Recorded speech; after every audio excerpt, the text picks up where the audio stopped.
gran gusto darle la bienvenida a Julio Premad al Foro de Crítica Cultural. Julio es iba a ser quien iba a inaugurar esta nueva edición del Foro de Crítica Cultural, porque Julio ya participó del Foro de Crítica Cultural hace muchos años, cuando habíamos empezado a tener estas reuniones, que luego, bueno, fueron interrumpidas por cuestiones, digamos, institucionales, y ahora con el inicio del doctorado en literatura latinoamericana y crítica cultural, reiniciamos, y la verdad que, bueno, estamos muy, muy contentos de tener a Julio aquí. Muchos lo conocen muy bien. Julio es un referente de la literatura, de la crítica de la literatura y de la enseñanza de la literatura argentina contemporánea y latinoamericana. Es profesor de literatura latinoamericana en París 8, desde donde nos está hablando, bueno, no está hablando de París 8, sino de París, desde su casa en París. Autor de La dicha de Saturno, Héroes sin atributos, Eras esta vez, Non nova sed nova, muchos textos importantes, el editor de la colección, de la edición de archivos de Juan José Saer, no sé cómo se dice, el curador del archivo de Juan José Saer, en fin, muchas intervenciones de Julio muy, muy interesantes, y con esa capacidad, ¿no?, de abarcar, eso, y en este texto se nota mucho, ¿no?, de abarcar, de leer textos, muchos textos enredados, ¿no?, de armar esas tramas que evidencian un estado, digamos, de la literatura, más que los textos en sí, por separados o articulados en torno a una problemática en particular. Me interesa mucho cómo siempre en los textos de Julio aparecen, bueno, y sobre todo en este último, me impresionó mucho eso, ¿no?, ese estado, esa trama, esa red de textos. Así que, bueno, te escuchamos, Julio, después haremos preguntas y comentarios. El micrófono es todo tuyo. Bueno, muchas gracias, Florencia, y buenas noches a todos. Muy contento de esta pequeña revancha nocturna de la reunión frustrada del mes de marzo. Bueno, el texto que recibieron, como vieron, son los dos primeros capítulos de un libro que terminé justo antes del derrumbe generalizado en marzo, ¿no? Y incluí en el envío el índice para que tengan una mirada de por dónde venían los tiros o cómo estaba estructurado, pensado el trabajo, ¿no? Es decir, a dónde más o menos iba. El libro es evidentemente un libro sobre muchas cosas distintas, ¿no? Primero, por supuesto, y ante todos, cuáles son los usos, los avatares, los modos de presencia paradójica de algo que podríamos llamarlo vanguardista, a pesar de los problemas de denominación o de sentido que el término supone, ¿no? O sea que evidentemente hay un trabajo sobre los avatares de lo que sería una vanguardia a destiempo, una vanguardia cuando no hay más vanguardia, ¿no?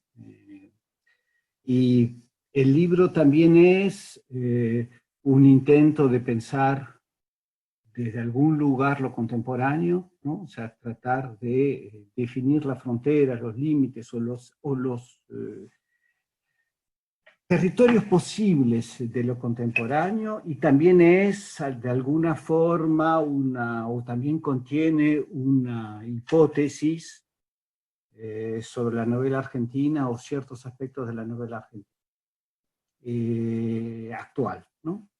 Pero ante todo, el libro pretende ser así modestamente, ¿no?, con esa pequeña entrada que es lo vanguardista hoy,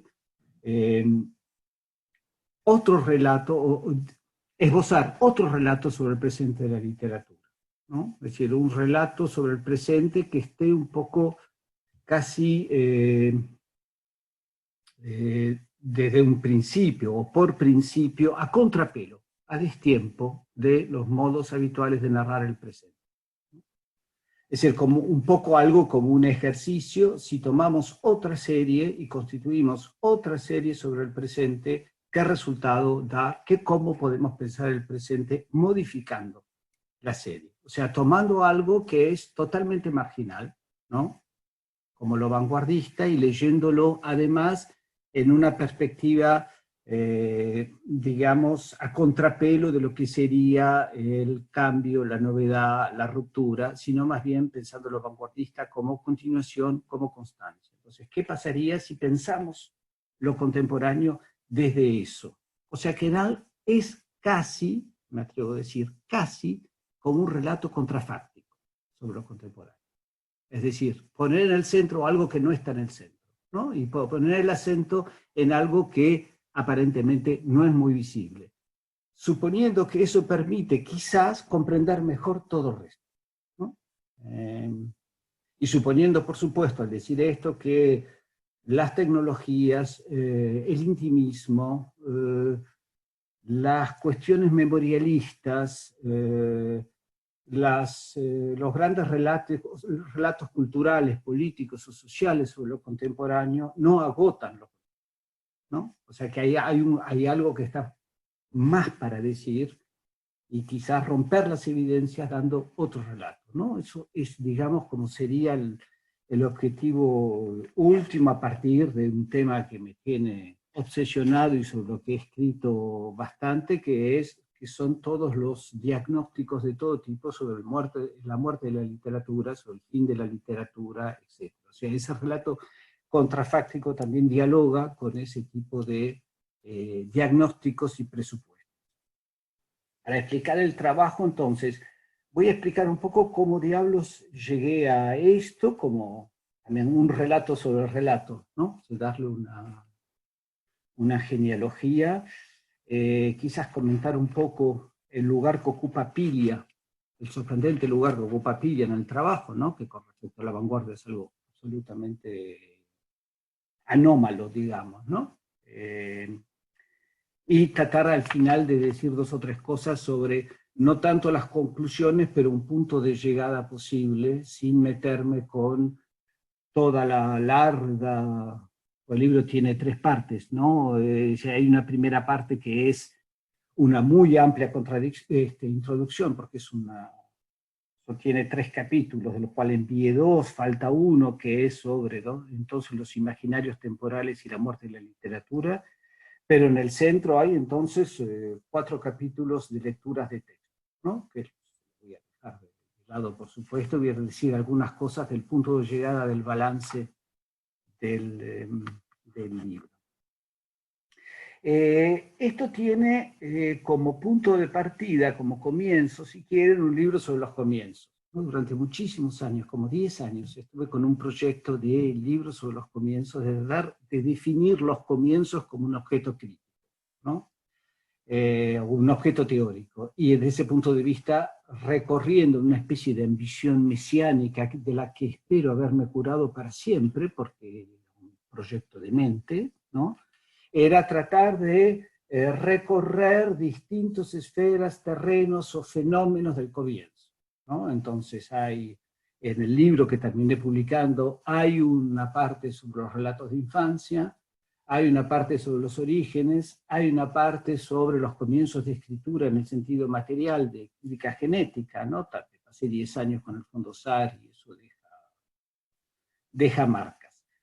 Pero también había una parte sobre los comienzos contemporáneos, ¿no? El comenzar hoy. Y el comenzar hoy tenía 2 temas distintos.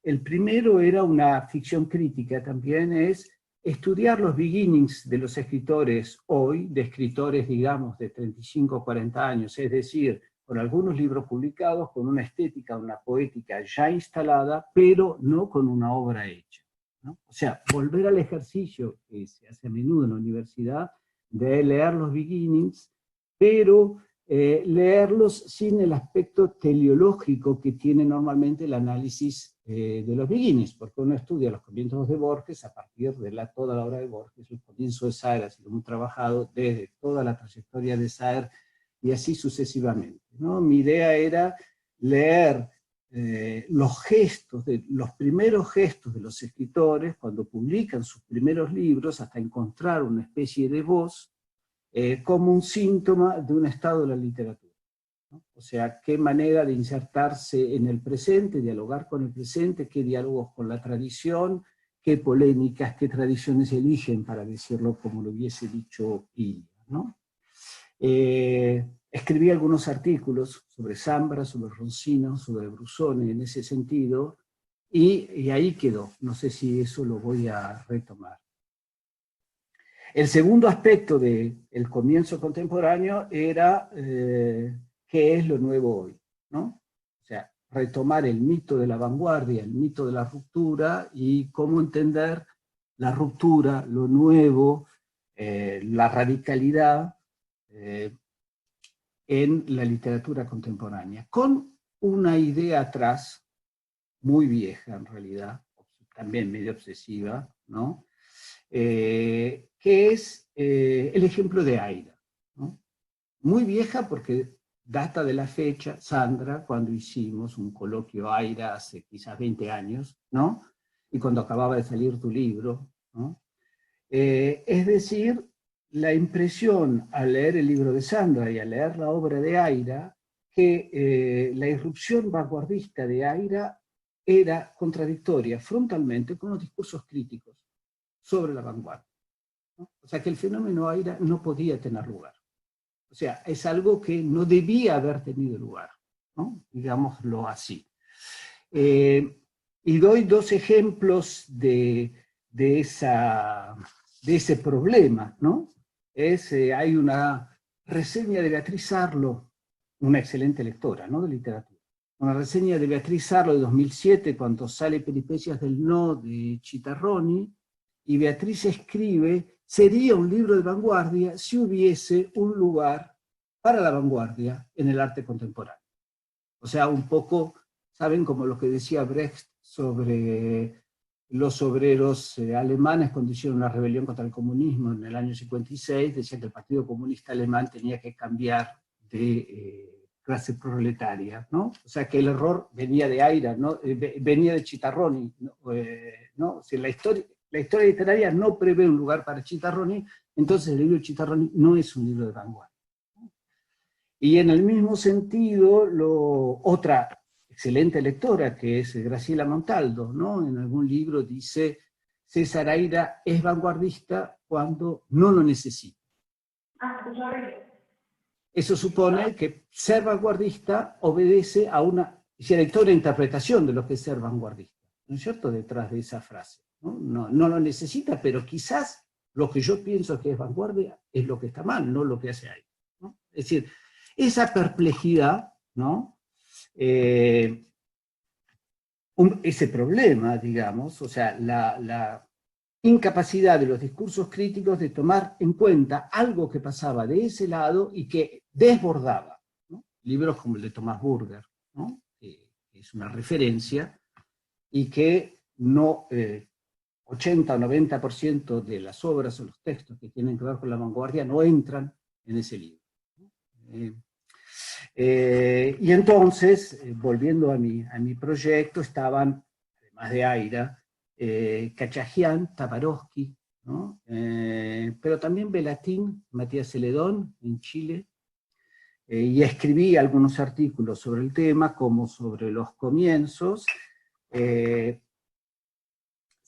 y al final, claro, lo dejé, ¿no?, porque ya mi libro sobre los comienzos es infinito, o sea que ahí viene el mesianismo exagerado, eso quedó de lado, pero como siempre, los trabajos se reciclan de una manera u otra, y este trabajo sobre lo contemporáneo me llevó a, como quien cae en o como uno se tira en una pileta, una inmensa bibliografía sobre los imaginarios temporales actuales, ¿no? Una bibliografía que conocía de lado y de pronto mucha historiografía, ¿no?, o filosofía del tiempo, y empezando por Ricoeur, ¿no?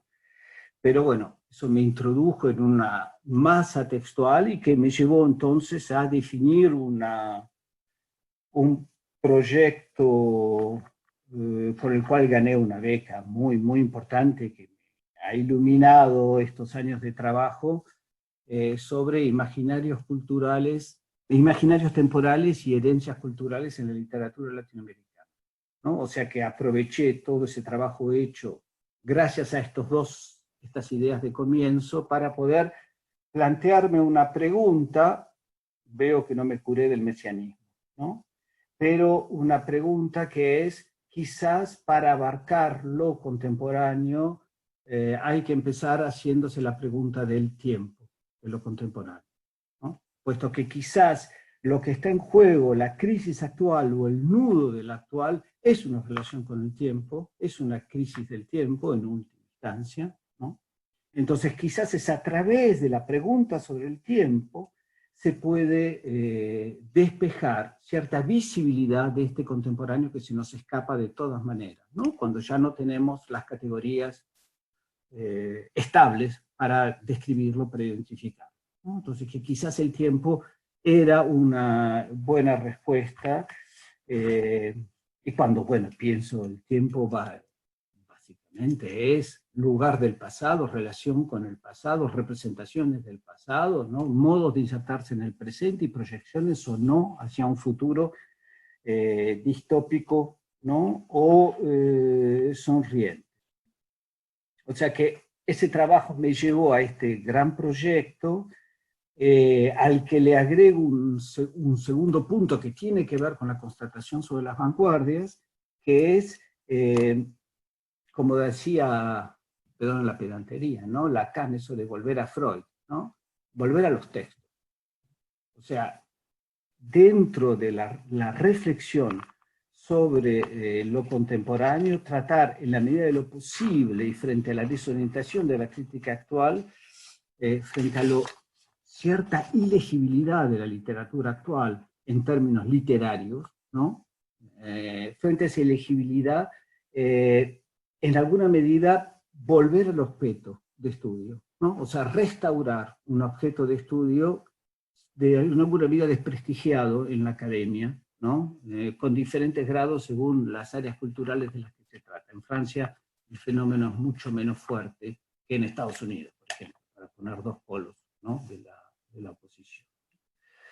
Y para que entiendan un poco de qué se trata en el proyecto, por un lado hay, por supuesto, una idea de trabajar con los anacronismos, destiempos, heterocronía, posterioridad, como rasgos definitorios de lo contemporáneo, pero también en realidad como rasgos definitorios de lo literario, ¿no? El famoso modelo de Didi Huberman, ¿no es cierto?, del anacronismo, es romper la idea de la cronología del contexto, de la adecuación, la determinación de sentido gracias al contexto y gracias al presente, y reinsertar entonces en la lectura los juegos, ¿no? Los desfases, las rupturas, ¿no? Los quiebres temporales que caracterizan la literatura, ¿no?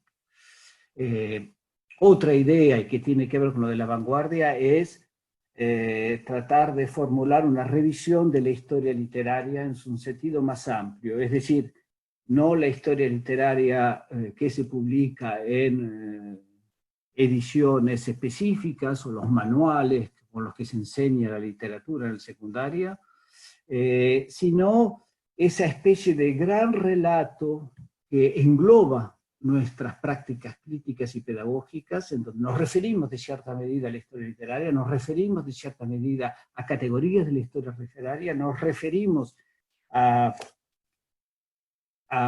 también a el origen de los fenómenos que vamos a describir, típico en un artículo, ¿no? Empezamos un artículo sobre autobiografía y vamos a poner a Rousseau o vamos a poner a, ¿no es cierto? O sea, constantemente la historia literaria es una especie de relato legitimador de nuestras prácticas críticas, un relato que no está cristalizado, formulado explícitamente, pero que está constantemente presente, ¿no? O sea, pensar la historia literaria en un sentido más amplio, ¿no? En el sentido también de ¿Cuál es el relato sobre el pasado que hoy es operativo en la transmisión de la literatura? ¿No? Algo que es absolutamente indispensable. No hay futuro, estoy hablando como un viejo, pero así son las cosas.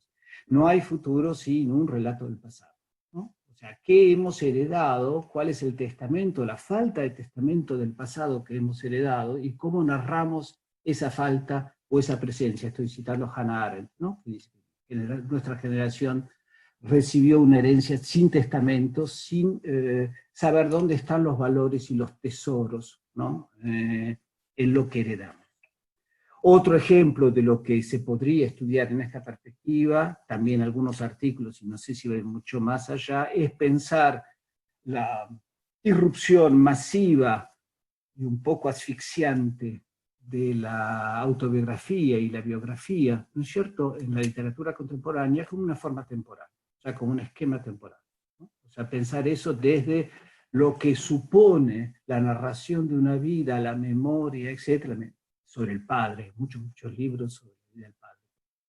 ¿Qué supone eso en tanto que situación en lo contemporáneo en términos temporales, relación con el pasado, proyección al futuro, etcétera? Bueno, ese es el marco del proyecto y también cuando estaba empezando me propusieron escribir un librito corto en Italia y un poco sin pensar mucho escribí una especie de introducción teórica sobre todo esto, es decir, sobre la idea de anacronismo y de las posiciones de los escritores ante la historia literaria. Y le agregué a ese trabajo, se llama Non Novas et Nove, le agregué ese trabajo que quiere decir no lo nuevo, sino de nuevo, ¿no? Non Novas et Nove, y ese trabajo leí a Borges y a Barthes, una especie de mezcla, ¿no? de Barthes, de Barthes, ¿no? De Borges, como si fuesen escritores contemporáneos, es decir, leyendo los dos las posiciones, las concepciones de anacronismo, de destiempo, de contratiempo, de historia editorial de los dos, a ver qué pasaba, leyendo eso y leyendo crítica francesa para entender la situación actual, ¿no? O sea, que era como otro ejercicio de desplazamiento, ¿no? Como lo de la vanguardia. Con respecto al proyecto entonces, estuve, como les decía, mucho tiempo pensando en cómo diablos organizar un libro sobre vanguardias que quería a todo precio que fuese latinoamericano y no argentino, ¿no? O sea, quería terminar con la literatura argentina antes que ella termine conmigo. Pensaba quizás un libro, introducción teórica, monografías. Me da la impresión que eso me iba a llevar a repetirme, ¿no? Es decir, a repetir posiciones similares con respecto a la vanguardia, y sobre todo a dar una idea de postular que hay un retorno de las vanguardias, ¿no? Y estaba ahí sin decidirme cuando se publicó y leí el libro de Piglia, Las Tres Vanguardias, ¿no? Que es un libro ambiguo, como sucede con tantos libros como Museo de la Novela Eterna, o sea que es un texto de 1990, pero se publica en 2016, o sea que es a la vez un texto de 1990 y es un texto de 2016, ¿no? Un libro que me produjo un efecto paradójico. Por un lado, leyéndolo me daba cuenta que ya conocía todo, o prácticamente todo lo que Piglia decía en esos cursos, o dijo en esos cursos. Primero porque Piglia se repetía muchísimo, pero también porque me doy cuenta que hay toda una generación de críticos formados en la UBA que fueron repitiendo fórmulas, criterios, juicios, etc. O sea que ese libro, evidentemente, por un lado, era como una radiografía de los modos de hacer crítica, en Buenos Aires al menos, no diría en Argentina, pero en Buenos Aires durante 20 años, ¿no? O sea que ese libro era como, inclusive los tics discursivos, el verbo trabajar, ¿no? que es cuando uno está acá en Europa y llegan textos anónimos, si hay el verbo trabajar en cada párrafo para decir cualquier actividad, o sea, cualquier hacer de un escritor es trabajar, ese es un argentino y posiblemente un porteño, ¿no? Es un rasgo definitorio el verbo trabajar. Cosas de ese tipo, ¿no? La tendencia también al aforismo, ¿no? La afirmación lapidaria, o sea, sociológicamente es muy interesante en tanto que producción de discursividad que se va a repetir en los 20 años siguientes con respecto a aquellos que siguieron el seminario. Pero por otro lado, ese seminario es absolutamente sorprendente, ¿no? Es sorprendente porque, ya no diría, no es como Aira Tabarovsky, que la crítica no, la teoría sobre la vanguardia no corresponde a Piglia, sino que efectivamente hay un uso absolutamente arbitrario del concepto de vanguardia, ¿no? Es decir, toma el concepto de vanguardia, hay un gesto como onomástico, ¿no? Se apodera, ocupa una tradición que no tiene aparentemente nada que ver con él, y poco que ver con los escritores que estudian, ¿no? O sea que hay ahí, como había con Aira, ¿no? Me pareció que había un problema, que era difícil de entender. ¿Por qué diablos Piglia toma la vanguardia? ¿Qué quiere decir? ¿Por qué la vanguardia se presta a esa operación de Piglia, ¿no? ¿Por qué Piglia trabaja con la vanguardia, ¿no? Entonces, justamente ese desfase, ¿no?, entre las definiciones de la vanguardia, la tradición crítica de la vanguardia, inclusive el corpus de la vanguardia, y el hecho que la vanguardia puede prestarse a semejantes operaciones. Y en ese sentido, el libro de Piglia me permitió, pensando en él, como articular el proyecto. De pronto pongo en el centro de un libro sobre la vanguardia o la presencia de la vanguardia en los últimos 30 años a alguien que poco tiene que ver con la vanguardia. Y ese desfase me parece que es central, ¿no? El hecho de que justamente sea alguien que no obedece a lo que uno puede pensar, más o menos, que es la vanguardia. Entonces, muchas cosas del libro de Piglia para articular mi propio trabajo, por lo pronto, evidentemente, el título, ¿no? De qué será la vanguardia, que es una paráfrasis de una pregunta que hace Piglia al comienzo del seminario: ¿qué será la literatura? Pero que le da entonces a qué será la vanguardia el carácter un poco de una incertidumbre, ¿no?, sobre lo que es la definición, un carácter futuro, ¿no?, a lo que es la vanguardia, rompiendo con la característica habitual que la vanguardia ya está terminada, ¿no? O sea, que es parte del pasado, y también, como dice Piglia, algo del descubrimiento ingenuo, ¿no? O sea, a ver si podemos ver el fenómeno con ojos limpios como los de un niño, ¿no? O alguien que no sabe, y no alguien que viene con las lecturas y la biblioteca. Más allá de eso, muchos aspectos del libro de Piglia tenían que ver con lo que yo ya había presentado para el proyecto sobre imaginarios temporales. Primero, la idea del utilitarismo, entonces, del uso del concepto o de los conceptos, ¿no? O sea, la idea que los conceptos son en alguna manera deícticos, es decir, que se define en el momento de su utilización y que no hay solo un sentido previo, ¿no?, y que son performáticos también, es decir, que al ser expresados, al ser puestos sobre la mesa, cobran un sentido específico, ¿no? La posición a contratiempo ante su época, porque si uno de los gestos que es explícito en Piglia es en el momento en que la vanguardia está terminada, en el momento en que estamos en lo posmoderno, yo voy y saco del placar a la gran novela, ¿no?, al taller del escritor, si quieren, y a la tradición vanguardista, ¿no?, cuando justamente es lo que estaba terminado, ¿no?, en ese momento. La idea también de que es explícito en el seminario, pero también en los diarios de Emilio Renzi, que hay una historia literaria de escritor. O sea que los escritores tienen una percepción de la temporalidad, de la historicidad de los textos, que es alternativa, que es diferente de la historia literaria oficial.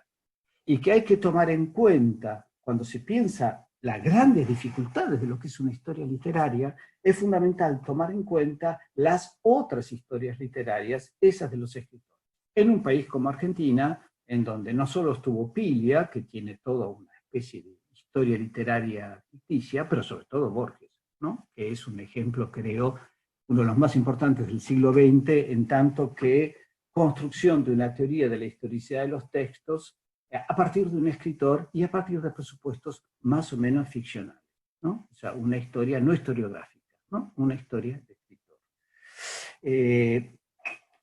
Por otro lado, en Pilia hay, por supuesto, también una dimensión utópica, ¿no? O sea, la idea de que se puede todavía escribir una gran novela y que la literatura está en el futuro y no en el pasado, como los discursos de su época lo indicaban, o sea, una especie de no lugar de la literatura. Y por último, lo que podría ser el valor de legitimación de la vanguardia de cara al comienzo de la crisis de la literatura. Es decir, la idea que la vanguardia le da legibilidad, le da legitimidad a la literatura cuando la literatura parece haberla perdido, ¿no? Algunos de los elementos entonces en Pilia. Por otro lado, también está la idea de una entrada temporal, ¿no? 1990, el momento de es decir, los dos tiempos, ¿no? 1990-2016, que es 1990, que es un momento simbólico, entonces, de lo que sería el final de algo. Se podría convertir en un momento simbólico el final de algo entre el neoliberalismo y la posmodernidad, caída del muro de Berlín, etc. Pero más allá de eso, me permitió entrar con un gesto que es explícitamente una ficción, es decir, de pronto tomar un año y ver qué pasa, y al lado está entonces la irrupción de Aira, ¿no? Y la radicalización de Libertela en 1990. Entonces, de pronto, en el dispositivo, el fenómeno Pilia habla o discute con otros dos fenómenos paralelos, ¿no? Que son tan incomprensibles como su propia reivindicación de la vanguardia, ¿no?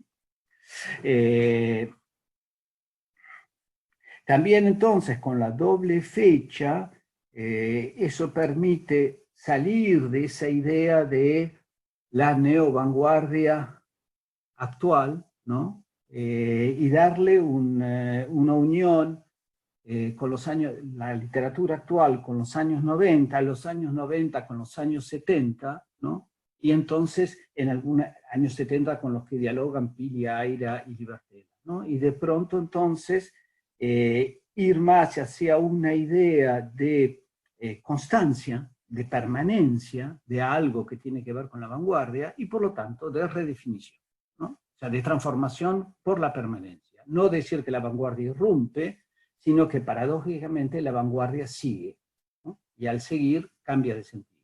Esa es un poco la idea, ¿no?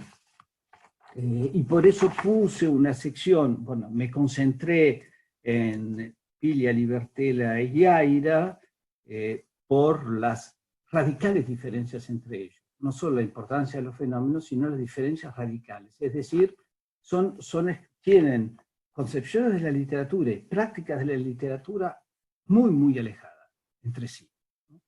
Y la idea es entonces que para este o para cualquier periodo, para caracterizar un periodo no hay que buscar las similitudes, las series de lo que se parece, sino lo que hay en común en fenómenos muy diferentes, ¿no? O sea, si uno quiere encontrar algún eje sobre un fenómeno, no hay que comparar lo que se parece, hay que comparar lo que no se parece y ver en qué medida hay elementos en común, ¿no? Entonces, bueno, por eso agregué una sección voluntariamente breve de las propensiones, ¿no?, a la vanguardia y no hipótesis sobre vanguardias actuales, de escritores que de alguna medida leen aspectos de la vanguardia, se amparan bajo ciertos libros, ¿no?, de la vanguardia, sin tratar de afiliarlos a la vanguardia, ¿no? O sea, una especie de presencia multiforme que pudiese extenderse a otros autores. Piglia tiene también la ventaja de haber introducido en ese libro, en todo caso introdujo en mi proyecto, la relación con lo político, ¿no? Que es central, es decir, vanguardia política, vanguardia estética, y que está no presente en Aira, pero está en el primer plano en Tabarovsky, por ejemplo, ¿no? O sea que esa articulación con lo político, que era marginal en mi proyecto, de pronto se volvió mucho más importante, ¿no? Y Piglia dice en un momento dado que la vanguardia es una respuesta formal a una denuncia, a una demanda social. Por último, para terminar con Piglia, la posición temporal de Piglia, o sea, la posición en términos de historia literaria, es interesante por los conflictos, las contradicciones, las tensiones que plantea. Les muestro dos ejemplos de esas tensiones que son bastante similares. Por un lado, Piglia se sitúa en una posición clásica evolucionista. La vanguardia tiene que ver con el presente. En el seminario no deja de hablar de la intervención en los debates actuales, en la posición actual del novelista que está prefigurando la novela del futuro, ¿no? Y definiendo la vanguardia como aquel que piensa más allá de una situación establecida, ¿no? O sea, aquel que está adelantado con respecto al resto. Una concepción clásica. Al mismo tiempo, en otras páginas, ve la vanguardia no como lo que está delante, no como lo que rompe con el pasado, sino como lo que rompe con el presente gracias al pasado. Es decir, como que rompe con el presente recurriendo a cierto pasado, a otro pasado, oponiéndose a la periodización, digamos, historicista, evolucionista, y dice que la vanguardia, ser de vanguardia es estar a destiempo en un presente que no es de todo.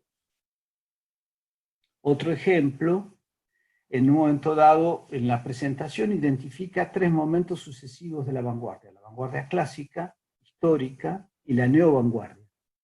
La clásica, vanguardia clásica es un oxímoron, ¿no? La vanguardia clásica, que sería Flaubert, ¿no? El siglo XIX, ¿no? Y Baudelaire. La histórica, el principio, los años 20, y la neovanguardia, los años 60. O sea que reconstruye el esquema evolucionista de las vanguardias.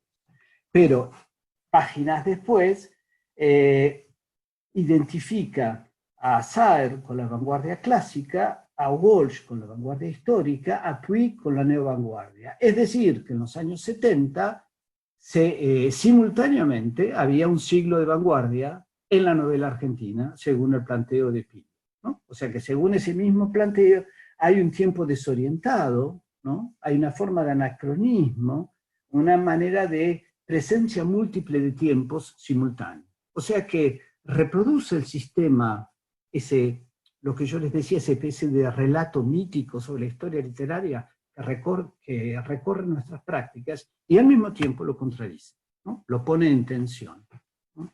Lo que me parece entonces, de nuevo, interesante. Siempre esas cosas, cuando hay problemas es cuando es interesante. Bueno, sobre el punto de llegada, tres cosas, algunas ideas sobre el balance, brevemente porque estoy hablando mucho. Sobre el balance del trabajo, primero, no hay final feliz, ¿no? Ustedes leyeron los 2 primeros capítulos, no hay definición de la vanguardia al final. Se autodestruye el libro en su cierre, es decir, que no hay post-neovanguardia y no hay retro-vanguardia, o como quieran llamarlo, ¿no? O sea, no hay la pretensión de establecer una nueva categoría ni de limitar características estables, ¿no? Más bien, y en esto retomo una figura, una metáfora extremadamente utilizada en los últimos 20 años, es un fantasma la vanguardia, es un espectro, es una nostalgia, ¿no? y se usa mucho ese término para la literatura también, y hay un libro de Tabarovsky que se llama El fantasma de la vanguardia, ¿no? O sea que el asunto es explícito, es algo que nos encarna, que nos vive, que circula con ligereza, que acompaña, ¿no?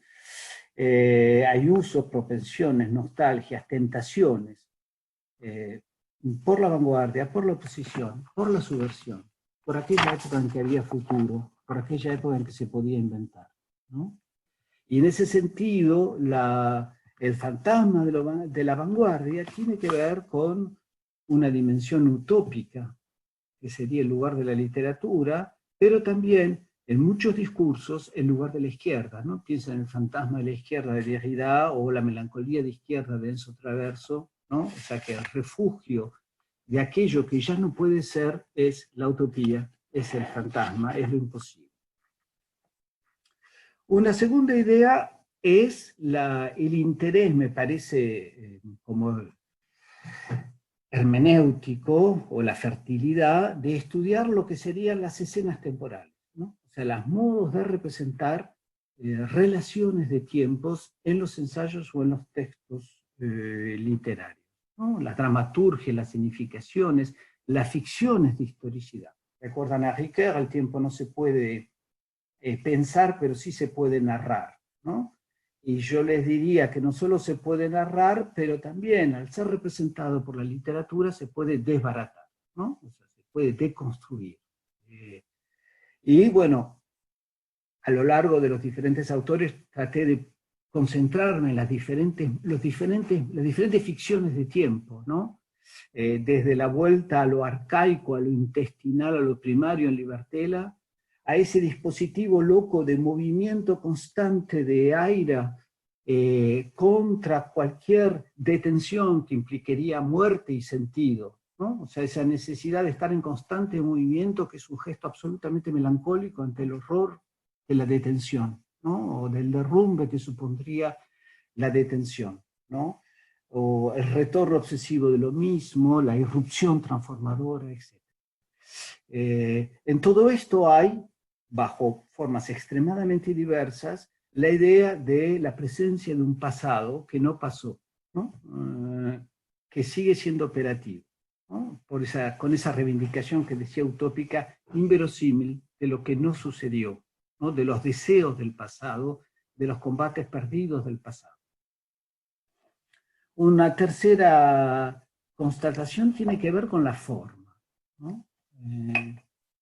Muy sorprendentemente, todos ellos son formalistas, que parece ser el último refugio de la literatura, la forma, ¿no? En momentos de pérdida de su hegemonía y de su valor, ¿no? Inclusive, en algunos casos, en Pilia, en Tabarovsky, pero por ejemplo en Martin Cohen también, la forma es la base de lo político. Retomando un discurso casi antes de mi juventud, ¿no? Que desnaturalizar el lenguaje, inventar una lengua, quebrar, trabajar con la lengua, es una manera de oponerse, ¿no? Es decir, que es un gesto político. En ese sentido, el formalismo, el hermetismo, que la complejidad inclusive de los textos, que en muchos discursos actuales es ejemplo de elitismo reaccionario, ¿no? Están vistos, al contrario, como lugares progresistas, como lugares de subversión, como lugares de futuro.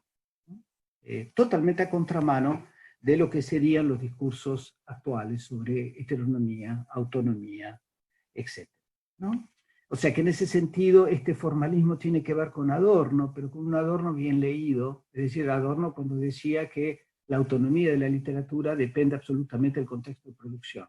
Sin contexto de producción no hay autonomía. O sea, la autonomía de la literatura es una manera de intervenir en un contexto de producción desde una especificidad de la literatura, y no la Torre de Marfil de Rubén Darío, ¿no? Y en ese sentido se puede, como lo hace Marcelo Cohen, reivindicar una literatura ultra escrita como gesto de oposición y de resistencia a la prosa del Estado. Artículo célebre de Marcelo sobre el tema. Segunda hipótesis o segundo lugar de balance es, claro, que algo pasa en Argentina con el tema, ¿no? Es a lo que me llevó Pilia. ¿O qué pasa en Argentina con el tema? Piria dice en formas breves, la vanguardia es una de las ideologías espontáneas de todo escritor.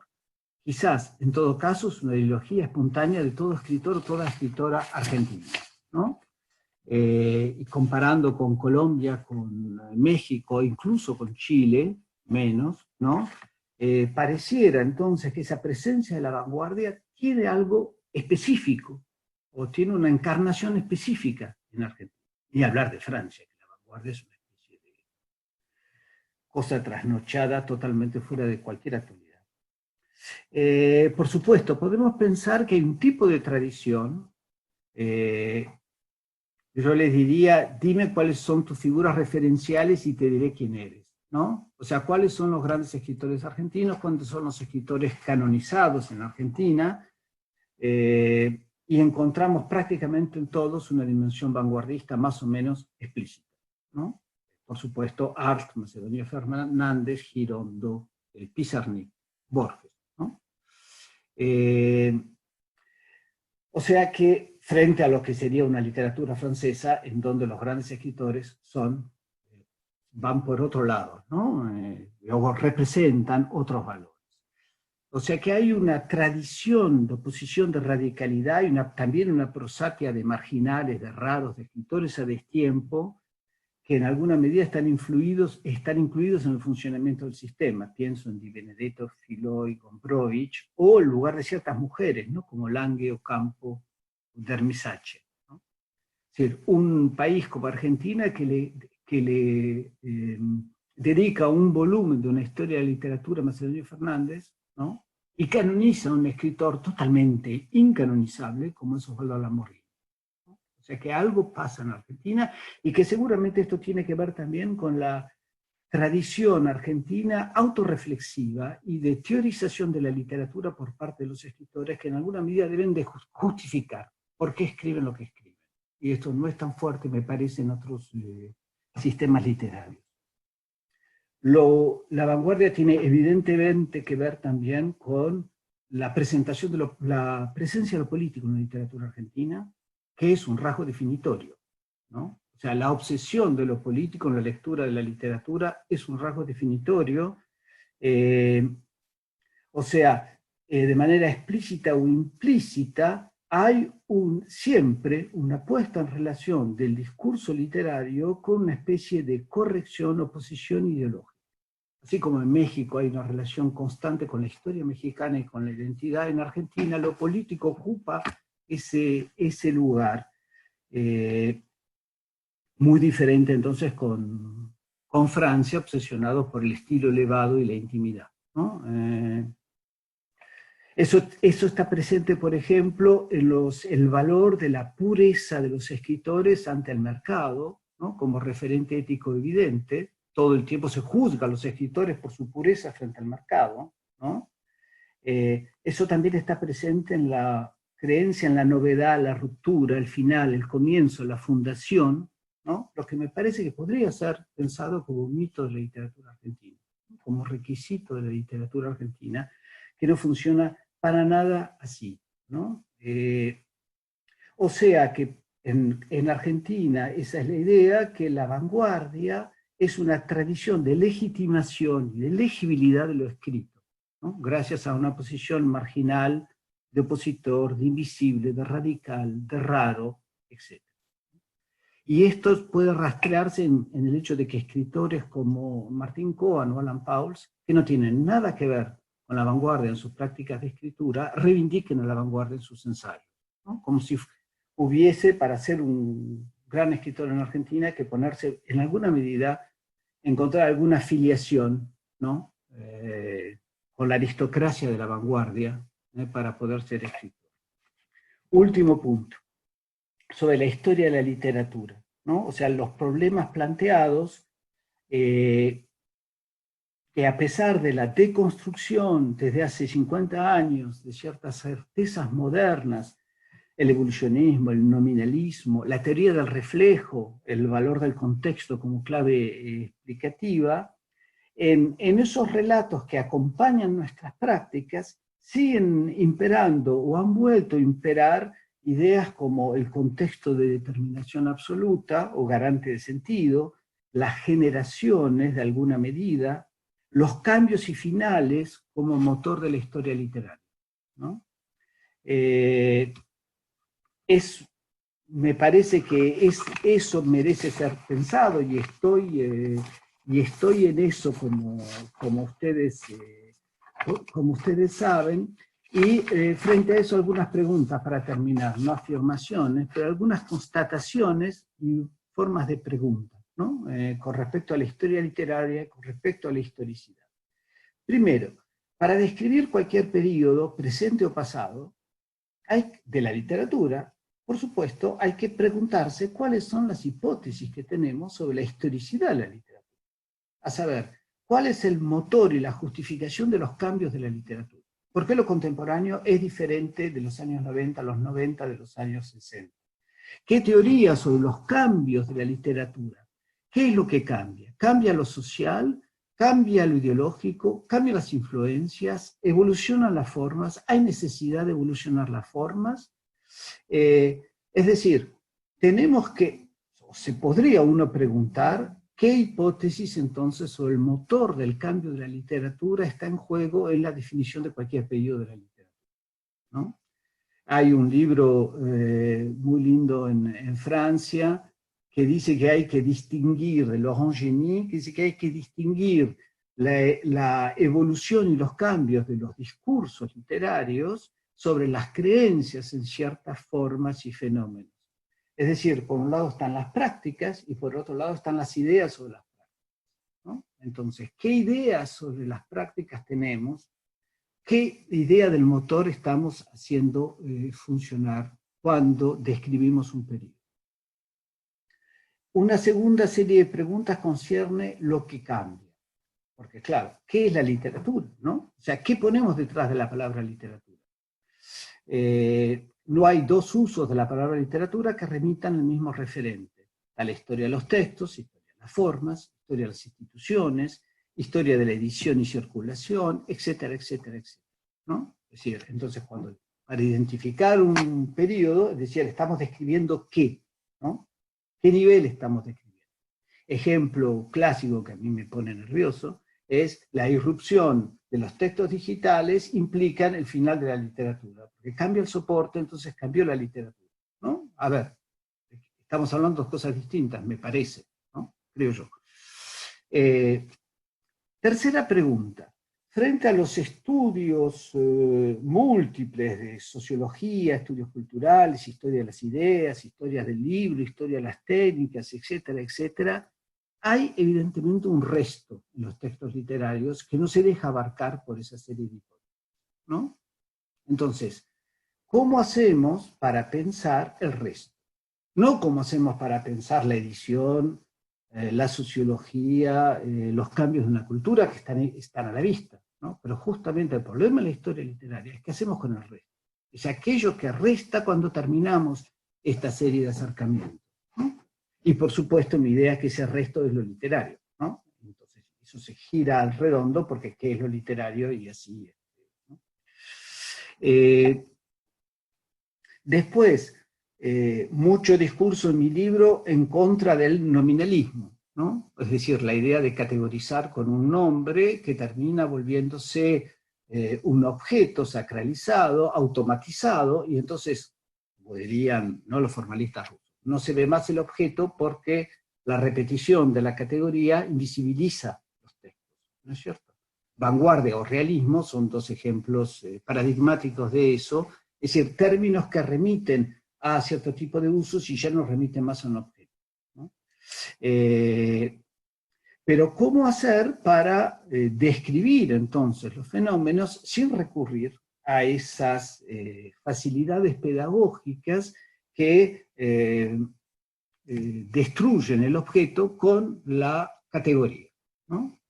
La doxa, hubiese dicho Barthes, ¿no? En sus textos. O sea, la necesidad un poco de un extrañamiento, para seguir con los formalistas rusos, ¿no? Para pensar la historia literaria.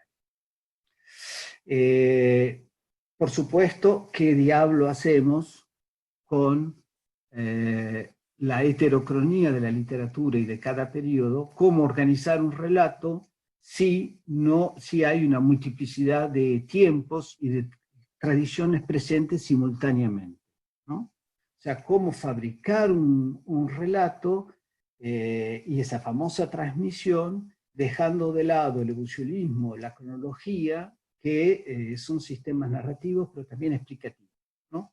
Sucesión implica causalidad. Última pregunta. ¿Cómo tomar en serio la hipótesis de Eliot y Borges, es decir, que cada obra literaria transforma todo el pasado, ¿no? O si transforma todo el sistema al que pertenece? Es decir, transforma también las definiciones que manejábamos y por lo tanto no se puede juzgar a Cachajian o a Tabarowski a partir de los discursos sobre la vanguardia o obras vanguardistas de 50 años, de 30 años. ¿No? Si cada texto pondría sobre el tapete de nuevo toda la historia literaria, lo que lleva a la imposibilidad de pensarlo en alguna medida, ¿no? Está la hipótesis loca de Moretti, ¿no? De leer todo, ¿no? O sea, la utopía de Moretti, que después de todo, ¿no? Leer todo, hubo otras de escribir una nueva historia literaria ante cada nueva obra. Es imposible, pero la cuestión está planteada. En todo caso, la idea, para terminar, de refugiarme cobardemente quizás en los textos de escritoras y de escritores, es encontrar un relato que puede ser entonces una historia contrafactual, ¿no? Que puede producir extrañamiento, y que después de todo no es algo tan... es algo más frecuente de lo que uno puede pensar. En última instancia, la historia literaria de mujeres o la historia literaria de afroamericanos tienen algo de una historia contrafactual, es decir, contar la misma historia, pero poniendo en el centro otros textos, ¿no? Y viendo qué efectos eso produce en una cultura en un momento dado. Pienso que se podría avanzar quizás hacia algo un poco más de ficción de historia literaria, como manera de resolver esta mare magnum de preguntas con la que termino. Bueno, gracias por la paciencia. Muchas gracias, Julio. Bueno, agregaste mucho más, no solamente situaste el texto, sino que agregaste un montón de otras cosas, y hay muchas manos y chats que están pidiendo la palabra, así que voy a pasar inmediatamente. Primero, Luz, ¿no? ¿Levantaste la mano, Luz, o me equivoco? No, entonces va Álvaro. Alguien que justo entró, discúlpenme. Okay. Pero No, voy a tener preguntas después, pero dejo a Álvaro primero. Bueno, Álvaro y después Sandra. Adelante. Álvaro, ¿abrís tu micrófono?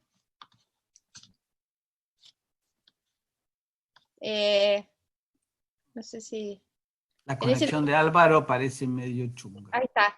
A ver. Sí, estoy en el campo, perdón, la conexión es medio inestable.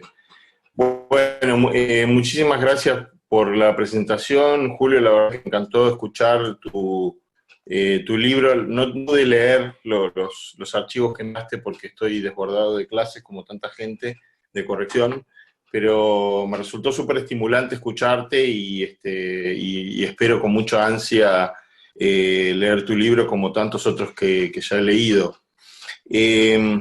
Tengo muchas preguntas que la presentación me despierta,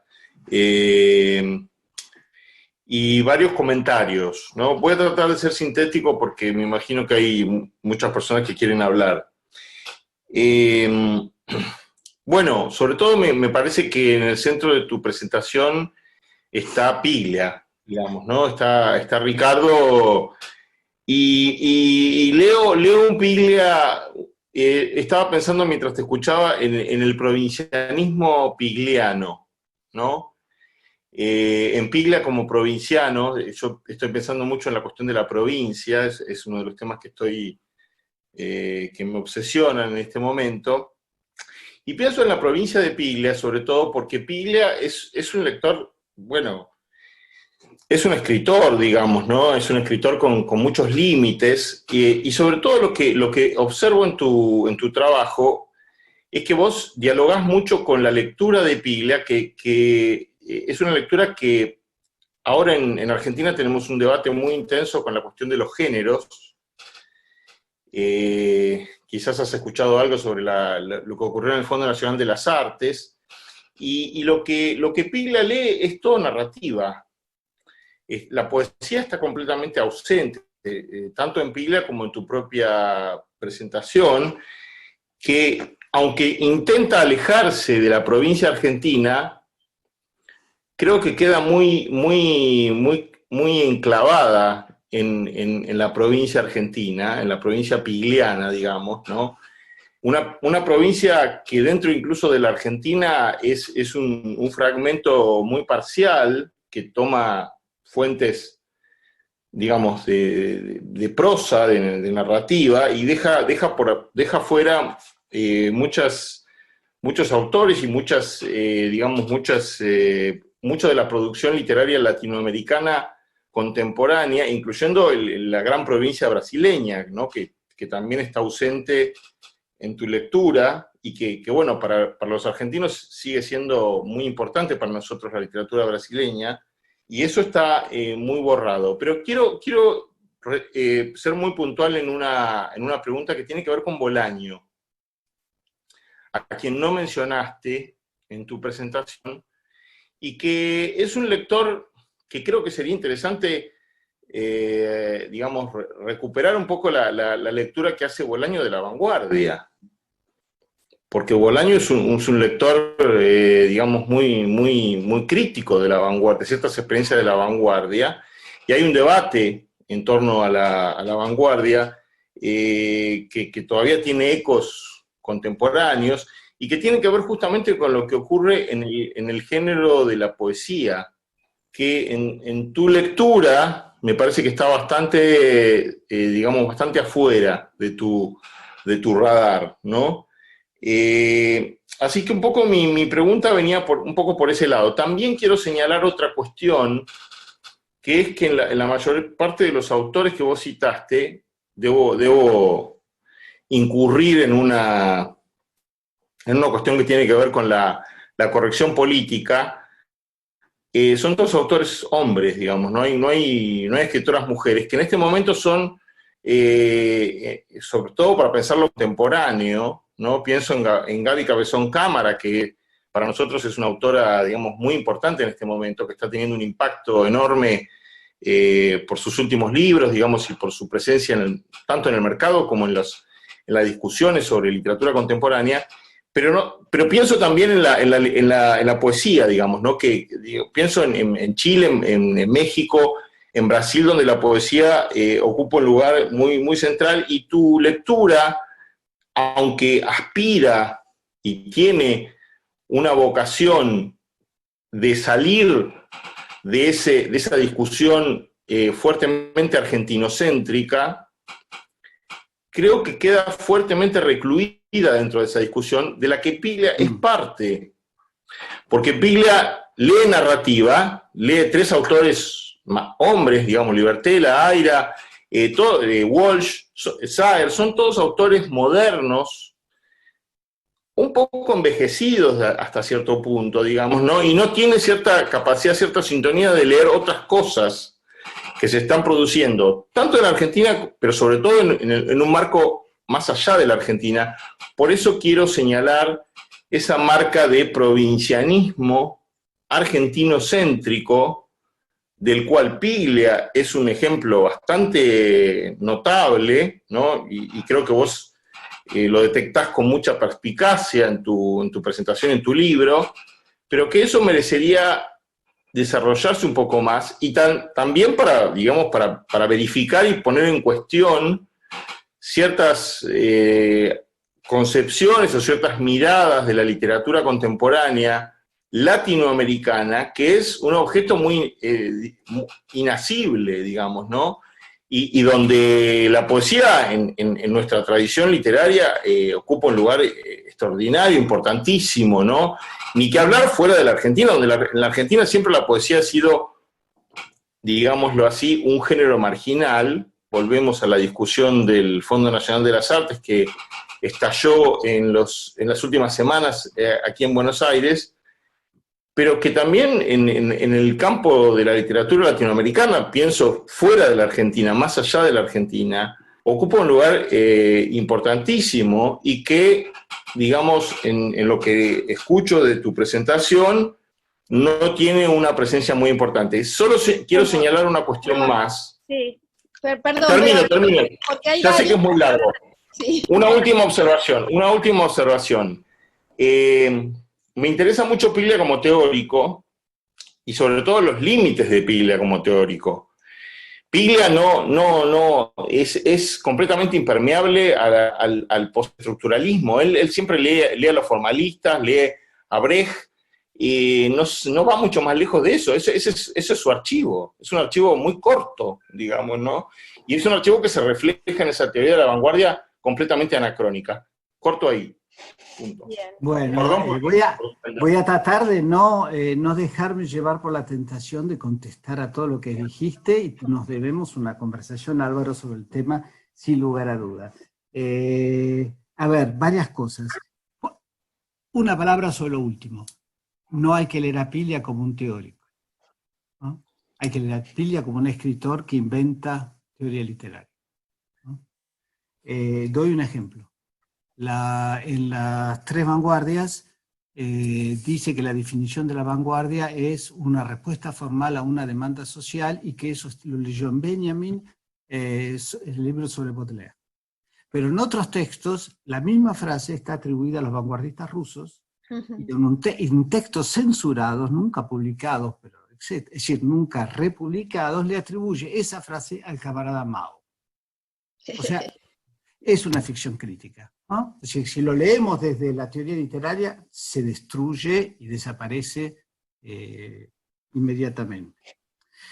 Con respecto a la poesía, sí, me olvidé de decirlo. Lo tenía anotado, pero como medio para acá y medio para acá, me olvidé. Evidentemente, y también con respecto a Argentina, evidentemente, una de las cosas que hace Piglia absurda es hablar de la vanguardia sin hablar de poesía. Evidentemente, es uno de los gestos más fuertes, ¿no? Y más arbitrarios, tan arbitrarios como hablar de vanguardia. Y efectivamente me explico en algún momento que, bueno, voy a hacer como Piglia y concentrarme en esa afiliación para hacer una afiliación justamente alternativa, fuera de los grandes momentos habituales de la afiliación de la vanguardia asociados a la poesía, donde por supuesto además las mujeres ocupan un lugar mucho más revolucionario en la historia de la literatura argentina. Y también hay una reflexión no sé si en esos capítulos, sí, sobre la idea de por qué hay tan pocas mujeres en esta historia vanguardista de la novela y cómo por pensar eso. Dicho esto, trabajé sobre Cabezón Cámara en el libro, por suerte, ¿no? Digo Bien. por suerte porque durante mucho tiempo uno de los problemas del proyecto es que tenía puros hombres, y me dijeron, ¿cómo hacer? ¿No? O sea, respondiendo justamente a los debates actuales. Último comentario. El provincialismo de Piglia, o la literatura argentina, sí, yo no quería hacer un trabajo de literatura argentina, pero así es. Uno se mete y sale con el provincialismo argentino. Pero hay otro de Piglia que es su manía por estar al día, ¿no? Nosotros estamos leyendo los mismos libros que se leen en Estados Unidos y en Europa, etc. Y nosotros estamos debatiendo de los mismos problemas al mismo tiempo. Es decir, una ansiedad por estar al día y por seguir absolutamente la última moda y el último debate, que es a la vez bastante argentino, ¿no? Y que es efectivamente provincial, me parece. Me callo. Bien, Sandra.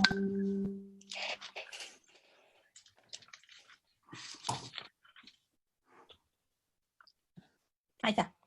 Hola, bueno, ¿se me escucha? ¿Se escucha? Sí, te escucho bien. Bueno, Julio, gracias por esta presentación que me encantó también el trabajo, el archivo que mandaste. Yo leí uno, no sé si había dos archivos, yo leí el... No, había uno, hay dos capítulos en el mismo archivo. Exacto, ahí, que me resultó muy, pero muy interesante, me dejó con muchas preguntas, me hace pensar muchas cosas, así que muy estimulante, realmente te lo agradezco mucho. Los comentarios que iba a hacer, bueno, eran 2 o 3, un poco voy a retomar lo que medio acaban de decir, así que no sé si, pero bueno, lo digo igual. Por un lado, quería subrayar algo que no sé, no lo enfatizaste mucho en esta presentación, pero está muy claro en el texto, y es el carácter performativo del concepto, ¿no? Que me gusta mucho esa idea de que la vanguardia funciona como un concepto performativo, del mismo modo que realismo, que es cierto, digamos, yo coincido con eso, de alguna manera experimenté lo mismo cuando trabajé con el realismo, y al final decís, bueno, también podríamos incluir ahí inclusive el romanticismo, ¿no? Y pensaba que justamente son 3 conceptos, me preguntaba si la fuerza que adquiere lo performativo en esos conceptos, el hecho de que, digamos, cuando se usan, se esgrimen, ¿no? Como una delimitación de territorio, digamos, y como una disputa de posiciones, no se da justamente con conceptos que se recubren con un concepto mayor, con el de literatura o el de arte. Da la casualidad, digamos, que justamente en la disputa por el término realismo está en juego la disputa por el concepto mismo de literatura, surge allí mismo. Vanguardia tal vez más asociado al arte, romanticismo tal vez poesía en el sentido del hacer poético, digamos, o literario en el sentido romántico, ¿no? Entonces me parecía como interesante preguntarte, digamos, si te parecía que eso podía tener sentido. Segundo, me encantó pero me gustó muchísimo la recontextualización que hiciste de Piglia y de ese seminario del año 90 al que yo fui desde Rosario, no era porteño nada más, yo iba todos los lunes a tomar esas clases multitudinarias, así que estuve presente ahí. Digo, no, me encantó porque, digo, como he leído ahora y me gustó muchísimo el trío, ¿no? Piglia, Aira, Libertela, que propone obviamente una historia, digamos, y una lectura diferente, ¿no? Y pensaba en eso me encantó, pensaba un poco, tal vez, una mirada un poco distinta a la que planteó Álvaro recién, ¿no? Sobre el provincialismo puede ser, qué sé yo, pero a la vez pensaba que a mí me resultó muy fuerte leyendo los diarios, no hace mucho, los diarios de Renzi, la fuerte vocación de contemporaneidad de Piglia, a lo que te referiste recién, ¿no? Porque vos decías, bueno, para Piglia la vanguardia implica un contratiempo, el desfase, el anacronismo, pero al mismo tiempo él mismo en ese seminario se sitúa como novelista, porque eso hay que decirlo, digamos, él se identifica como novelista, lo dice en algún momento, ¿no? Él, digamos, encara ese seminario y esas clases, y por lo tanto esa teoría en tanto que escritor, ¿no? En tanto que novelista, y cómo hacer, dice él, para devolverle a la novela el público que perdió, ¿no?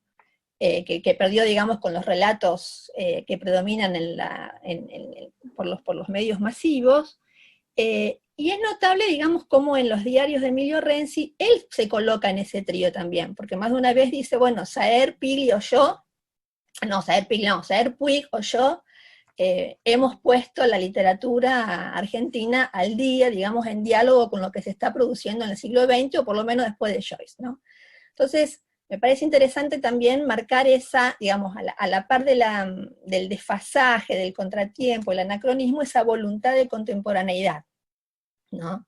Es como el signo de vanguardia para Piglia también, ¿no? Porque también en los diarios lo que dice, bueno, cuando él dice esto en los 60, en los 70, cuando les recuerdan en los auditorios que ellos, digamos, Saer, Puig y él mismo están poniendo el día de la literatura argentina, que eso irrita mucho, ¿no? Entonces es una posición vanguardista también.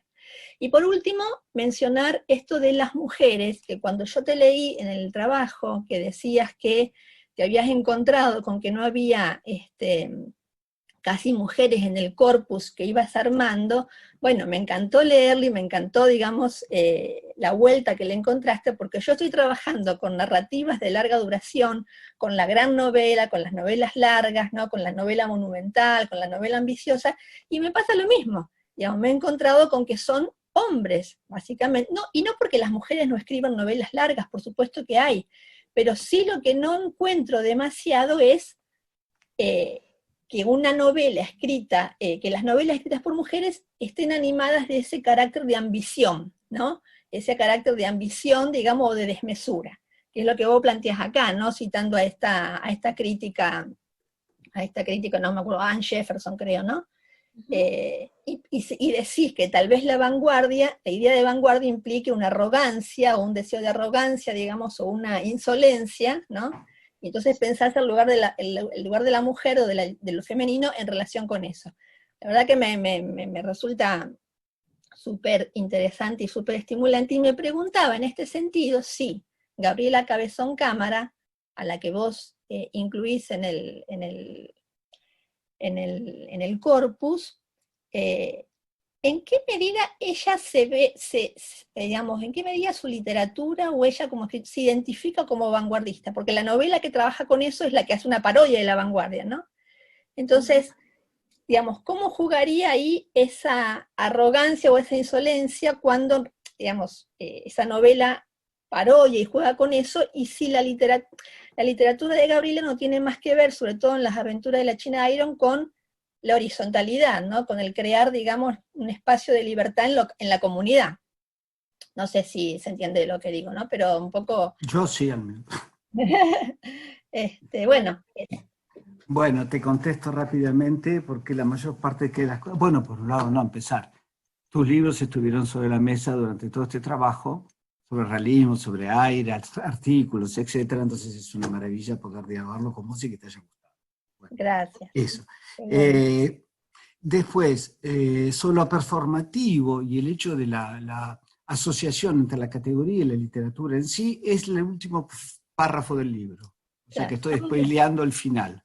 Es decir, que en realidad, ¿de qué es el nombre la vanguardia? Para esos autores, la vanguardia es un nombre obsoleto, anacrónico, fuera de uso, gastado, pero es el nombre de lo literario.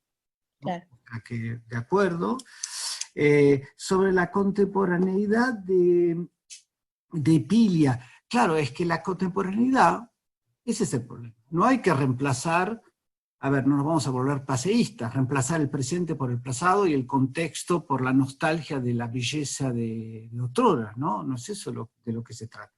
Se trata que la pertenencia a lo contemporáneo hay que percibirlo como tensión y no como marco explicativo, ¿no?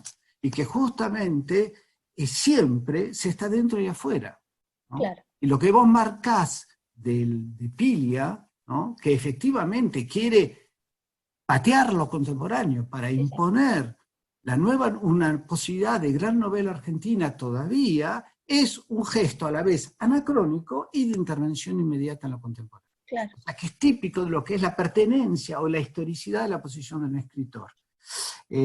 Dicho esto, en el seminario está muy claro, para retomar lo que vos dijiste, que hay, ustedes saben, los tres mosqueteros eran 4, ¿no? Evidentemente, Pilia es el cuarto mosquetero, y está muy claro en los ensayos, en los diarios también. Para Pilia, su intervención vanguardista es hacer del ensayo una forma narrativa. O sea, integrar en el relato el ensayo. Y es decir, eso iría en la serie, ¿no es cierto?, Puig, Walsh, Saer, su contribución sería esa. Por eso pienso que en los diarios y este seminario pueden llevarnos a cambiar la idea que se tiene de Pilia a partir de sus textos narrativos, que son, en general, a mi modo de ver, fracasos, en su gran mayoría, ¿no? Sobre las mujeres, sí, en realidad no se trata de las novelas largas, pero de la idea de las novelas totales, ¿no? Yo te he visto un artículo sobre eso que escribí hace poco, o sea, la idea de esa novela mundo, ¿no? Y ahí tenés el hubris, ¿no es cierto?, del masculino, ¿no? De transformar el mundo. Y también de probar que es un gran escritor con una masa textual, ¿no? Cosa que, no sé, estoy leyendo en esta parte de noche de Enríquez y no me parece que tenga esa ambición, por más que sea larga, no estoy seguro de llegar hasta el final. Y sobre Cabezón Cámara, para terminar. No, en el libro lo que trabajé no es la China Iron, que hay un trabajo irreverente con la tradición, etcétera, que podría vagamente ser considerado por la insolencia vanguardista, sino el romance de la negra rubia. Claro, ¿no? por eso te digo. Sí, el romance de la negra rubia, que efectivamente, por un lado hay una parodia de la vanguardia, pero también me parece que hay muy explícitamente allí un trabajo de extrañamiento gracias al lenguaje, ¿no? O sea, un trabajo con la metáfora, con la analogía en particular, que es extraordinario en Profesión Cámara, totalmente evidente, ¿no? O sea, un trabajo con la materia textual que en esa medida está hablando de sí misma todo el tiempo. Por más que haya cargas ideológicas y políticas y comunitarias, etcétera, en la novela, ¿no? Hay algo de una novela que habla de sí misma, ¿no? Por el trabajo muy sofisticado con el instrumento de expresión, ¿no? Y también me parece que es vanguardista, además de la parodia, la idea de la irrupción, ¿no? Sí, eso sí. En la novela hay algo que hay una situación político-social, etcétera, y se irrumpe, se rompe, se destruye, y gracias a eso se crea una utopía, ¿no? O se toma el poder, ¿no? Sí, sí, sí. Un poder que es imposible de tomar, pero que se puede tomar de manera utópica gracias a la literatura, ¿no? Bien, ahí está Gabriel, después Luz y después Rafa. Tenemos muchas. Bueno, ¿se escucha? Sí. Sí. Bueno, gracias Julio, la verdad un placer escucharte y leerte, aunque debo confesar que leí el primero de los capítulos porque después ya me quedé superado de tiempo, porque como vos estamos empezando clases, yo desde Córdoba empezando clases en Nueva York, o sea que todo añade a la desorientación. Pero la verdad un placer y leerte y ahora escucharte. Me gustó mucho además el final de tu presentación de hoy, de la invitación a pensar la historicidad, ¿eh? ¿No? Y la pregunta por el cambio en la literatura y cómo entender eso me parece que hay una invitación realmente muy, muy poderosa y me parece que hay que agradecerla. Tengo un par de preguntas, comentarios y lo que te interese, ¿no? Porque hay otra gente y otras preguntas. Me pareció interesante en el gesto del libro de que la pregunta por la vanguardia vaya a la novela, justamente, ¿no? Porque me parece que reforzaste, creo, lo que me parecía entender, que está la pregunta por el tiempo también, digamos, ¿no? Que ahí hay una inquietud por el tiempo y me parece que la novela es, ¿no? La herramienta quizás de las mejores herramientas que tenemos para pensar el tiempo, ¿no? Entonces una de las preguntas era, más que pregunta, voy a invitarte a comentar un poquito más, ¿no? Cómo funciona la cuestión de la temporalidad, o la pregunta por el tiempo, por la temporalidad, en tu interrogación sobre la vanguardia. Intuyo, más o menos, creo por dónde puede venir, pero me gustaría escucharte. Y un poquito, como una nota a pie a esa pregunta, pregúntate por Fogwill. ¿No?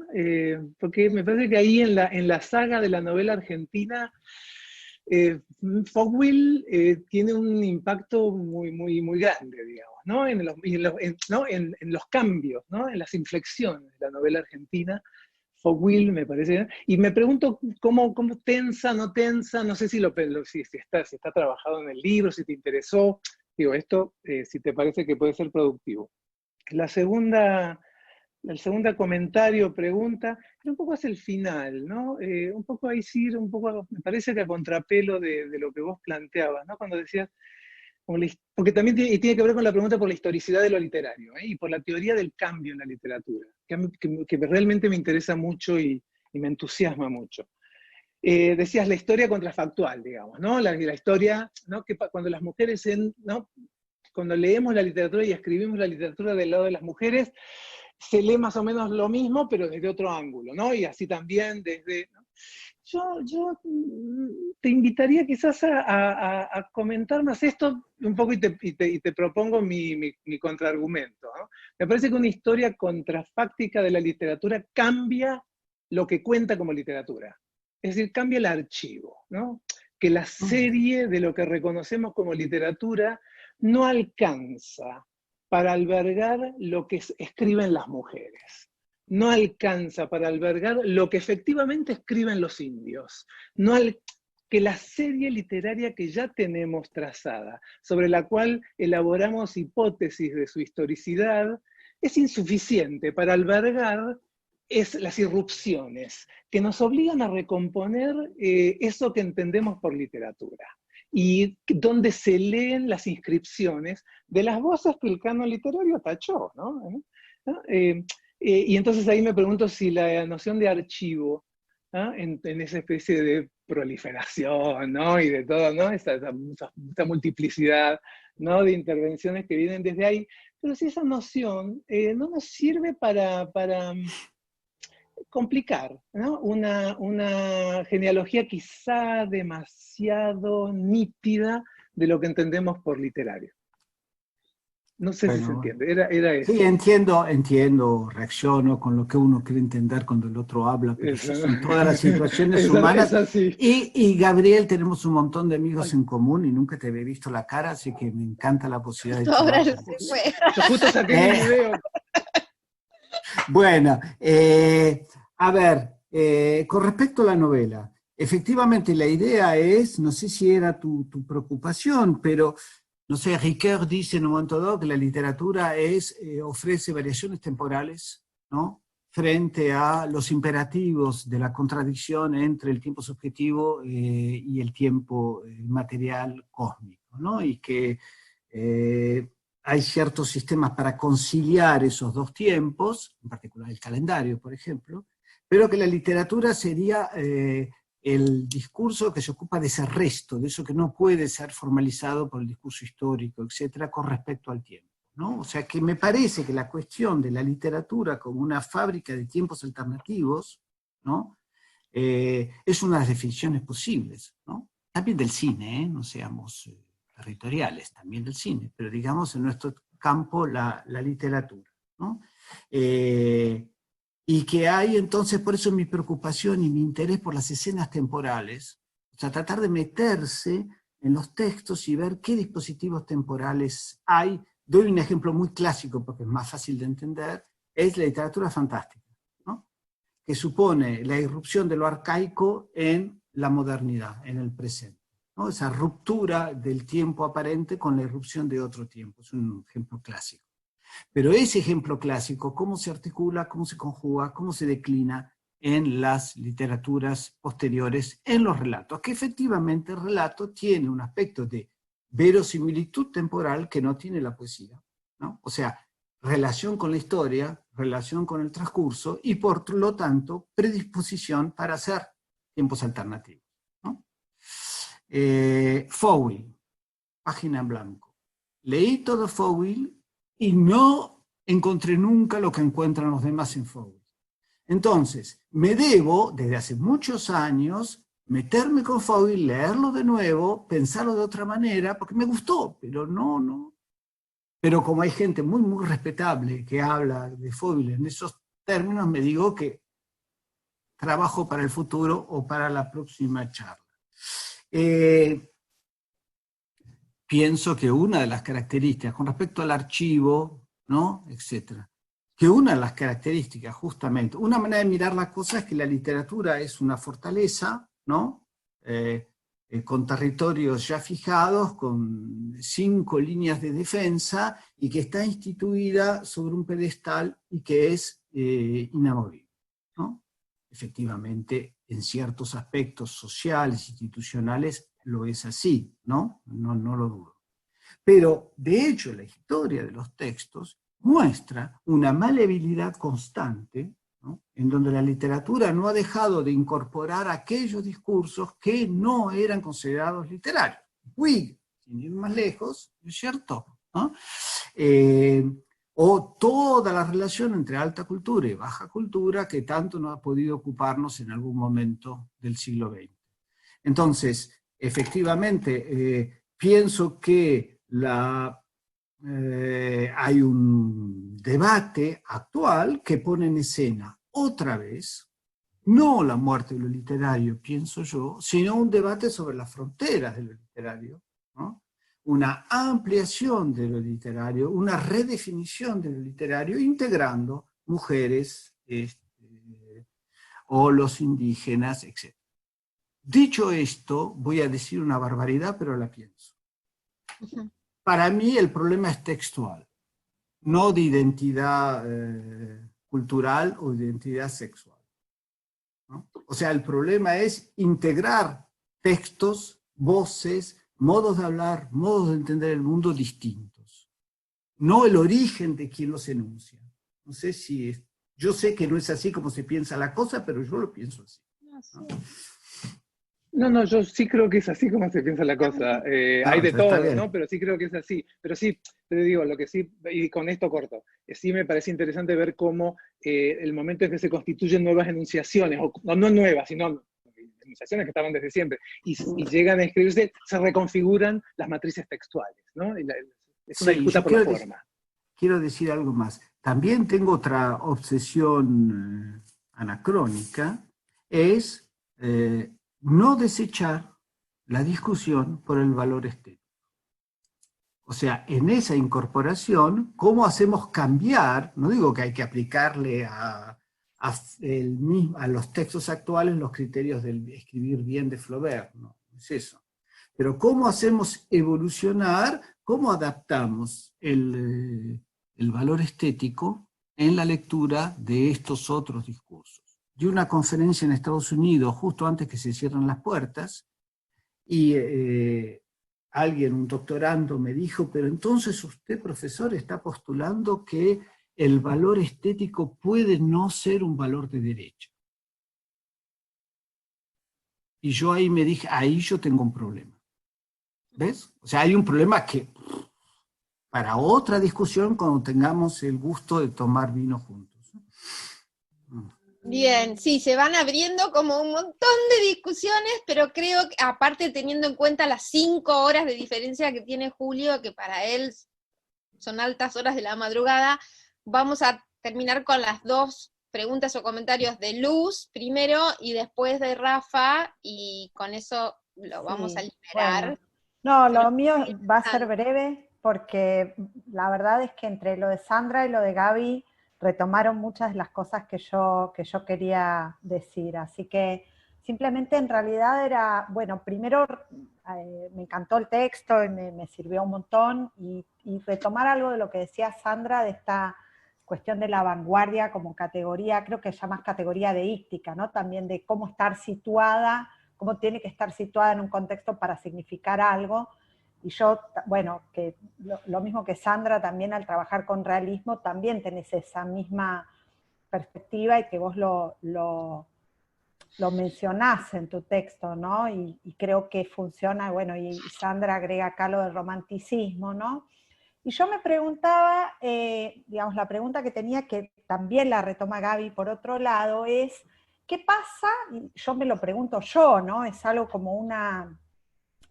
¿Qué pasa cuando entramos a través de diferentes filtros, ¿no? A través de diferentes categorías, ¿no? Porque algo que no estoy segura si entendí bien, porque entré un poquito tarde a tu charla, es si este proyecto sobre la temporalidad es otro proyecto nuevo con respecto a este proyecto de vanguardias, ¿no? Y me preguntaba un poco qué cosas diferentes uno puede leer cuando lee desde otro lado, que son las cosas que me pasan a mí ahora trabajando desde otro lugar, ¿no? Que trabajé tanto tiempo con la idea de realismo, y que me doy cuenta, y que yo me acuerdo, es más, una de las primeras entrevistas que tuve en el mercado de trabajo, que me decían, ¿por qué no tenés mujeres en tu libro?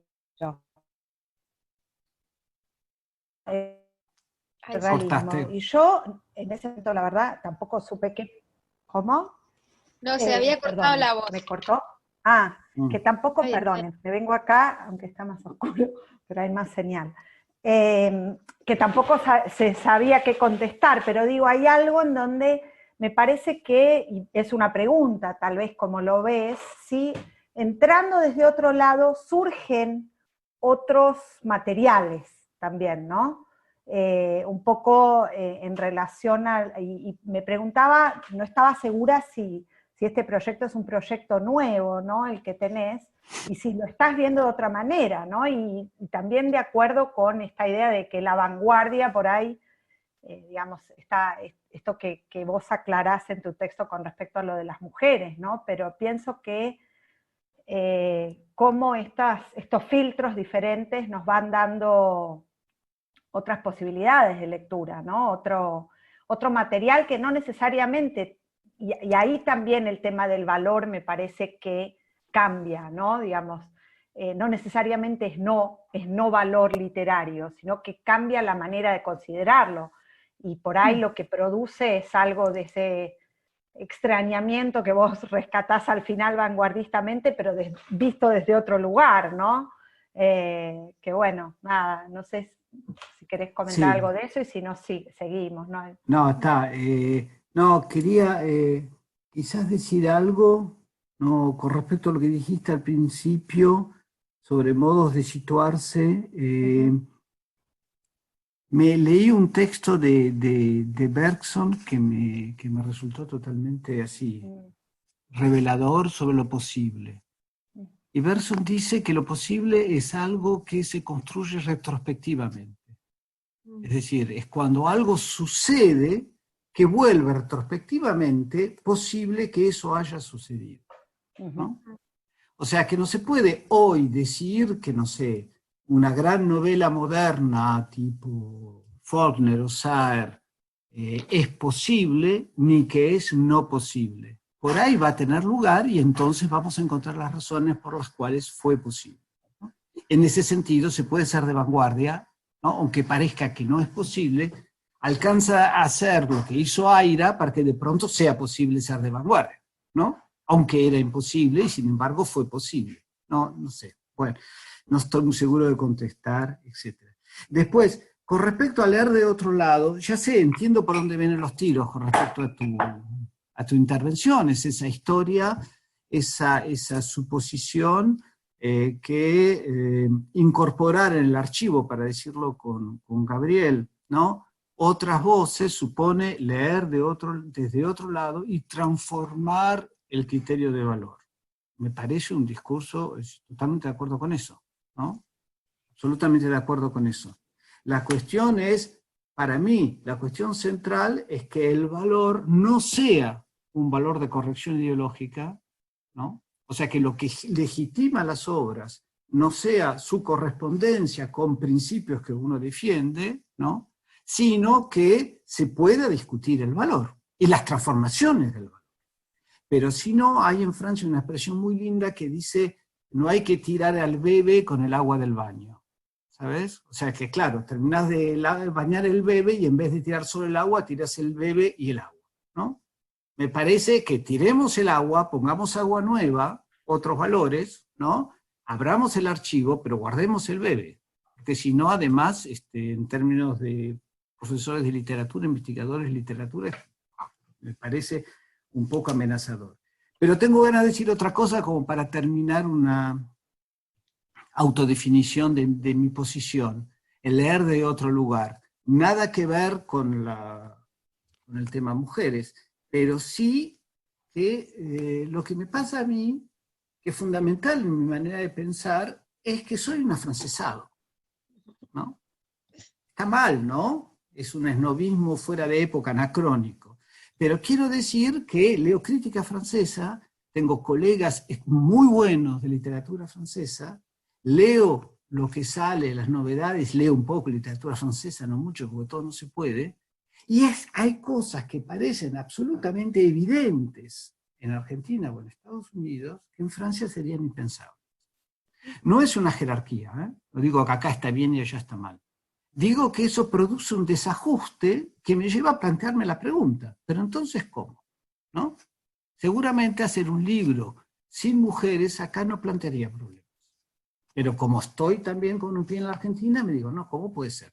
¿No? O sea que estoy entre los dos, pero también estoy con un pie acá, y en Argentina, por ejemplo, se dice, lo he oído miles de veces, inclusive en la boca de escritores, Saer escribe demasiado bien. es una afirmación absolutamente ininterpretable desde lo que es la literatura francesa y el funcionamiento de la crítica francesa, ¿no? O sea, que hay constantemente, estoy constantemente con ese ruido y trato de sacarle provecho y no, bueno. O sea, también está ese leer de otra manera, o sea, leer dos sistemas literarios al mismo tiempo. Bien, Rafa, y sería la última pregunta, salvo que haya algo así imposible, impostergable. Hola, ¿se escucha? Sí. Sí. Bueno, gracias Julio y bueno, muy instigante tu charla hoy y lo que alcancé a leer de tu texto. Yo quería colocar dos cosas y preguntarte si entran dentro de tu pesquisa o dentro de los autores que has trabajado. Y son, por un lado, estoy pensando como en las vanguardias latinoamericanas, de los años 20, de los años finales del 10 y el 20. Una es la cuestión de la tecnología, de los impactos tecnológicos que fue tan, digamos, central en nuestras vanguardias, ¿no? En el estridentismo o en otras vanguardias, en los brasileños. Si eso lo identificas en esos autores que has estado estudiando y de que si aparecería algo de esa tecnología, pienso en tal vez hoy en escritores que se apropian de técnicas, no sé, que manejan, digamos, esas nuevas tecnologías, internet, escáner, bueno, todas esas cosas. Y el otro punto que me parece que también fue muy importante para nuestras vanguardias fue la cuestión de cómo incorporaron esa cuestión de las culturas populares, de la herencia indígena, de la herencia africana, ¿no? Estoy pensando sobre todo en las vanguardias de México, de Perú, de Brasil. María Teresa. Y si eso también sería un vector ahí en tus preocupaciones, en tu corpus de ahora. Eso. Bueno, gracias Rafael. Bueno, justamente la singularidad de ese corpus que se armó a partir de Piglia, Aire y Libertela, y los escritores actuales, es que todos le dan la espalda a la tecnología. Hay toda una corriente bien identificable, más importante en Estados Unidos, me parece, que en América Latina, en todo caso que en Argentina, de escritura vía la incorporación de la tecnología en el proceso de creación y toda esa idea de amaestrar las nuevas tecnologías incorporándolas al proceso de creación, ¿no? Y que es una posición, digamos, típicamente vanguardista, como vos lo señalás. Pero justamente una de las características de estos escritores que son, aparentemente, reivindican tradiciones vanguardistas, pero miran al pasado, no salen del libro, no salen del taller, no salen de la confianza en la forma y en el lenguaje como sistema de funcionamiento. Y eso es totalmente contradictorio con la tradición de las vanguardias. Eso es disonante, ¿no? Es decir, por eso yo decía que era una continuidad, una repetición, pero al repetirse en otros tiempos cambia de sentido y se vuelve retrospectivo, se vuelve nostálgico, en vez de proyectarse hacia el futuro incorporando la novedad a la tecnología, ¿no? Las culturas populares, y bueno, es un poco similar. Yo diría, a pesar de todo, que eso de Brusoni, Cabezón Cámara, que algo hacen con el lenguaje, sobre todo Cabezón Cámara, ¿no? Que podríamos asociar a Perlonger y ¿no? O a Washington Cucurto, a ciertas tradiciones de una especie de oralidad alternativa como lengua literaria. Pero en general, más bien, lo que focaliza es la confianza, una confianza totalmente a destiempo en el trabajo sobre el lenguaje literario, deformándolo, desplazándolo, volviéndolo hermético, etc. Pero volver a un trabajo con el lenguaje y con la forma literaria que parece entonces, fuera de tiempo.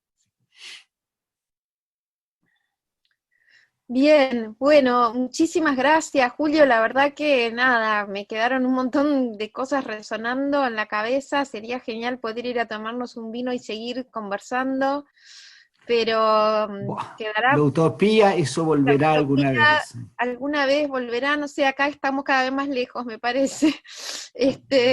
Pero bueno, nada, mil gracias, gracias a todos por la participación, las preguntas, los comentarios, la verdad que los disfruté muchísimo. Y bueno, yo tengo preguntas, pero te voy a combinar a un Zoom personal, cena, y te las hago ahí. Claro, un encuentro de vanguardia alternativo. Sí. Bueno, Gracias buenas a todos. noches, gracias a Buenas todos. noches. Me voy a dormir. Gracias. Chao. Buenas Chao, noches, Julio, chao. gracias. Descanse, Julio. Muchas gracias, buenísimo.